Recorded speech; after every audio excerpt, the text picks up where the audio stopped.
Hello everyone, সকাল সকাল ঘুম থেকে উঠে শ্যাম্পুটা আমি সেরে নিলাম, কারণ এতটাই হাড় কাঁপানো শীত যে বেলা করলে আরও ঠান্ডা লাগতো।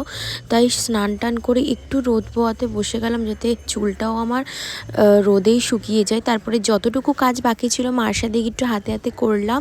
আর পোলাওয়ের চালটা এখানে আমি মাখছিলাম, তাই তোমাদেরকে শেয়ার করলাম একটু। মা এখানে চিকেনের সব গুছিয়ে দিয়েছিল, আমি শুধুমাত্র চিকেনটা রান্না করেছি। পরিমাণ থেকে শুরু করে সবটাই মা গুছিয়ে দিয়েছে। চিকেনটা কীরকম হয়েছে দেখতে নিশ্চয়ই আমাকে জানাবে। তারপরে পায়েস, চাটনি এগুলো সব আমি বেড়ে বেড়ে রাখছিলাম ওদের জন্য, কারণ বাড়িতে লোক এসে পড়লে না, জায়গা যেহেতু অনেকটাই ছোট, তো খুব অসুবিধা হয়ে যায়। রান্না টান্না করে আমি একটু বিকেলে বেরিয়েছিলাম, দুপুরে কিছু খেয়ে যাইনি, তাই মিয়ামোর থেকে আমি চিকেন ক্লস খেয়েছিলাম একটা। বাড়ি এসে আবার যতটা বাকি ছিল ততটাই কাজ করেছি। আজকে দিদি আর জিজুকে আমরা আইবুড়ো ভাত খাইয়েছিলাম। ভালো লাগলে অবশ্যই চ্যানেলটা